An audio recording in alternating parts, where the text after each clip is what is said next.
안녕하십니까. MDMS의 조래열 목사입니다. 오늘의 말씀은 누가복음 10장 41절에서 42절입니다. 주께서 대답하여 이르시되 마르다야 마르다야 내가 많은 일로 염려하고 근심하나 몇 가지만 하든지 혹은 한 가지만이라도 족하니라. 마리아는 이 좋은 편을 택하였으니 빼앗기지 아니하리라 하시더라. 이 말씀을 예수님의 거절이라는 제목으로 함께 은혜를 나누고자 합니다. 하나님께서 천지를 창조하시고 땅의 흙으로 사람을 지으시고 생기를 코에 불어넣어서 사람이 생명이 됩니다. 그리고 에덴 동산을 만들어서 동산 가운데 생명나무와 선악을 알게 하는 나무를 두셨죠. 그리고 아담에게 명하시기를 선악을 알게 하는 나무 열매는 먹지 말라고 하셨습니다.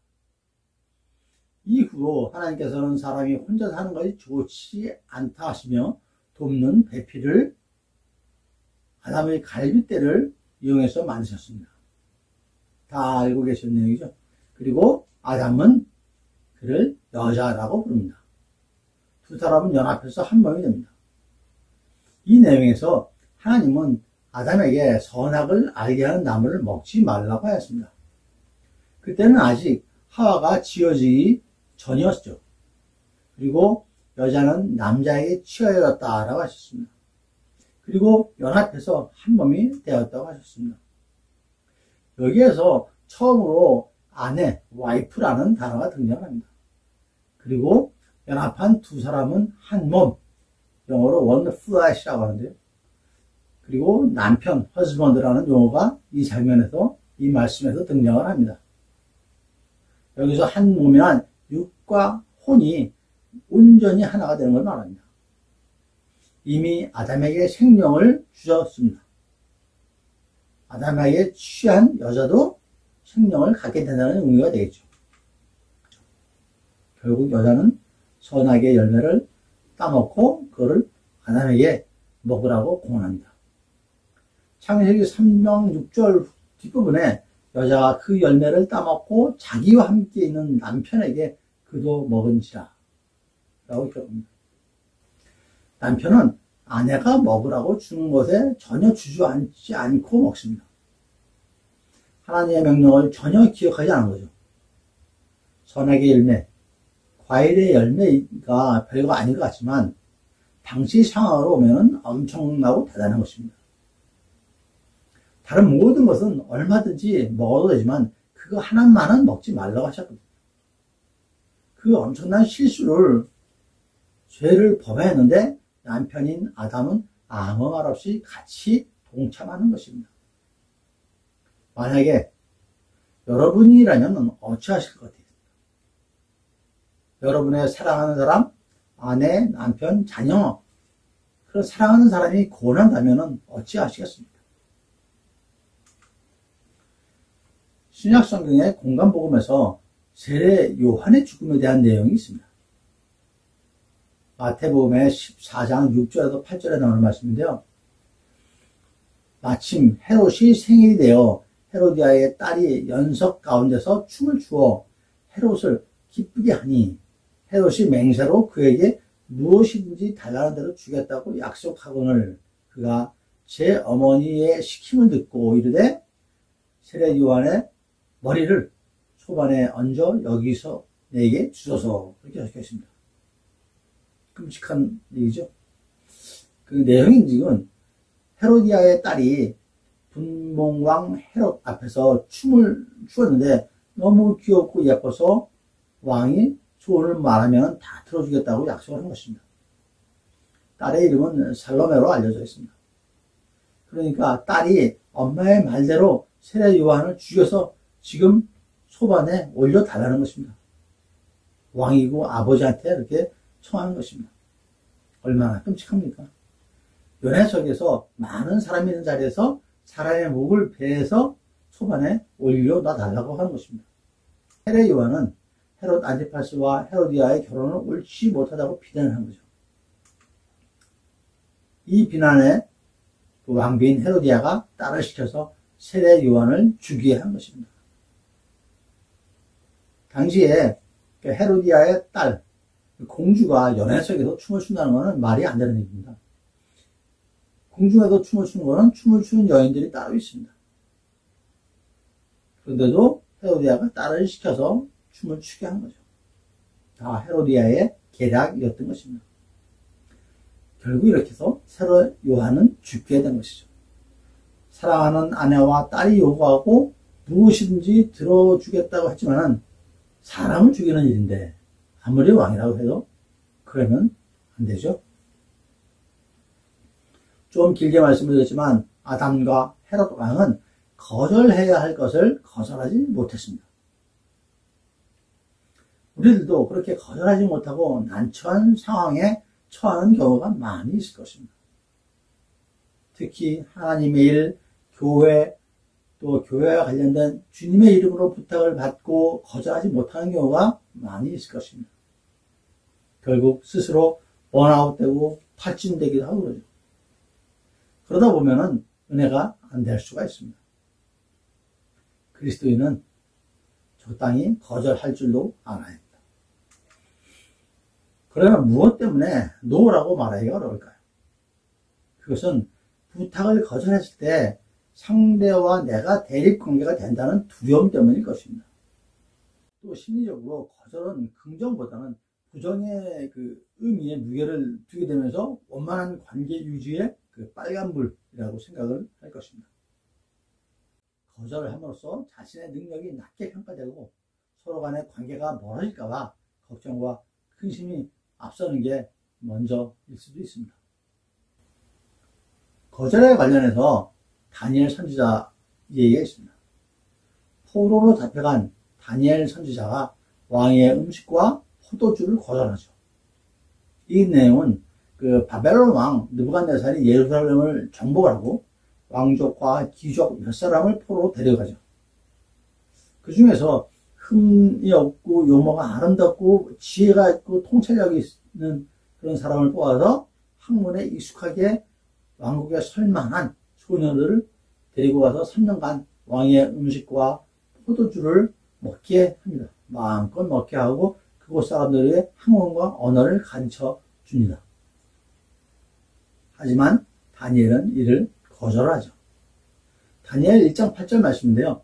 다니엘은 뜻을 정하여 왕의 음식과 그가 마시는 포도주가 자기를 더럽히지 아니하리라 하고 자기를 더럽히지 아니하도록 환관장에게 구하니라고 하십니다.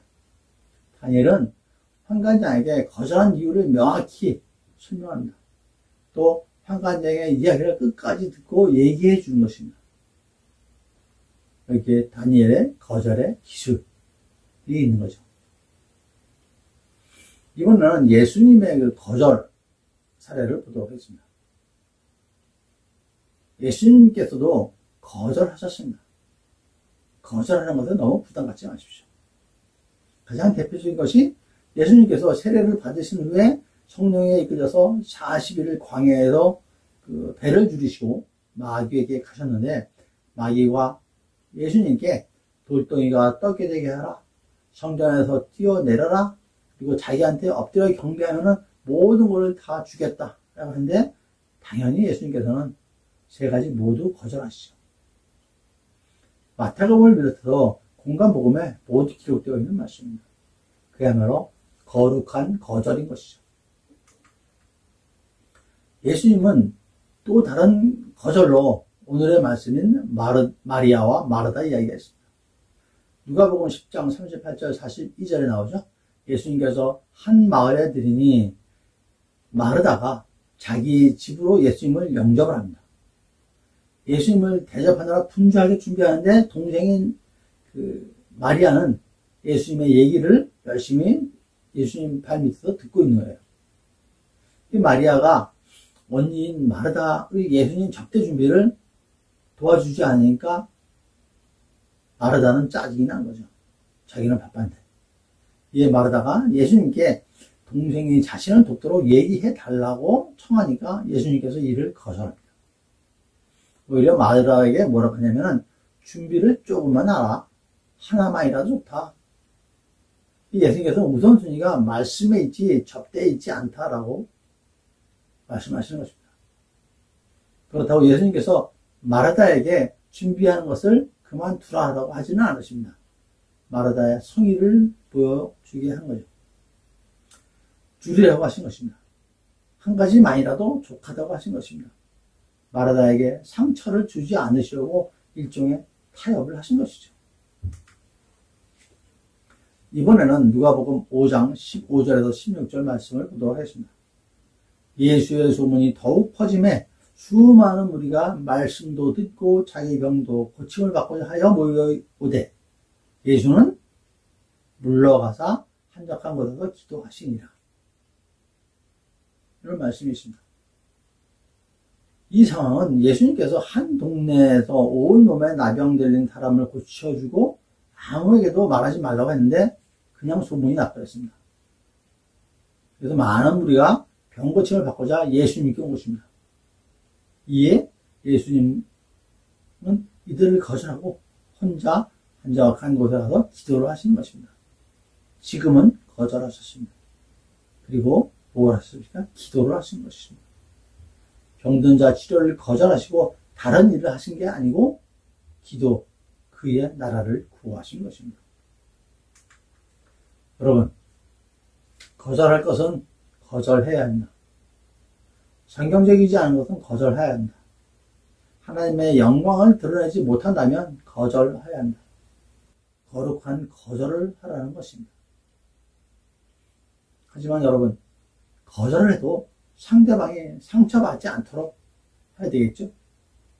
청하는 자에게 마음의 상처를 주어서는 안 될 것입니다. 전혀 안 줄 수는 없을지 몰라도 가능한 아주 작게 그렇게 거절을, 상처가 안 되게 거절을 해야 할 것입니다. 그러면 그런 최고의 거절 방법이 무엇일까요? 네 가지를 말씀드리고자 합니다. 첫째, 끝까지 듣고 거절하는 것입니다. 이는 상대방에 대한 예의입니다. 상대방의 얘기를 충분히 들었는데 아무리 생각해봐도 거절할 수밖에 없다는 그런 피치 못한 인상을 주는데 효과적일 것입니다. 거절하는 나도 많이 생각하고 고민해야 된다. 거절하는 나도 많이 생각하고 고민한 결론이다. 그런 최선의 모습을 보여줌으로써 상대방에게 주는 상처를 줄일 수가 있을 것입니다. 두 번째로는 거절의 이유를 명확히 설명하는 것입니다. 앞에서 선지자 다니엘이 왕의 음식을 거절하는 것이 좋은 예화가 될 것입니다. 타당한 거절 이유를 설명함으로써 상대방이 거절을 받아들일 수밖에 없도록 만드는 것이죠. 세 번째는 타협하는 것입니다. 일방적 거절이 아니죠. 상대방이 요구를 거절하는 대신에 상대방에게도 얻는 것이 있도록 하는 것이죠. 앞에서 잠깐 예수님의 그 마르다의 청을 거절하시면서 음식 준비를 줄이라.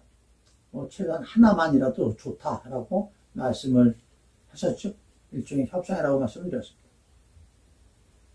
네 번째로 거절하는 것에 대해서 매우 안타까워하라라고 하십니다. 어쩔 수 없이 거절할 수밖에 없게 된 것에 거절하는 나도 안타깝다. 그런 마음을 표현하라는 것입니다. 피치 못하게 거절하는 것에 대해서 상당히 나도 괴롭다, 안타까운 마음을 전하게 표현하는 방법도 거절하는 방법의 하나일 것입니다. 네 가지 말씀드렸죠. 끝까지 듣고 거절하는 것. 그 다음에 거절의 이유를 명확히 설명해 주는 것. 그 다음에 타협하는 것. 협의점을 찾아내는 것이죠. 네 번째로 거절하는 것에 대해서 매우 안타까운 마음을 전하라. 라는 네 가지 말씀드렸습니다. 하나님을 기쁘게 하는 아름답고 거룩한 거절로 여러분들의 삶, 및 저의 삶이 항상 승리하시기를 축원드립니다. 감사합니다. MDMS의 조례을 목사였습니다.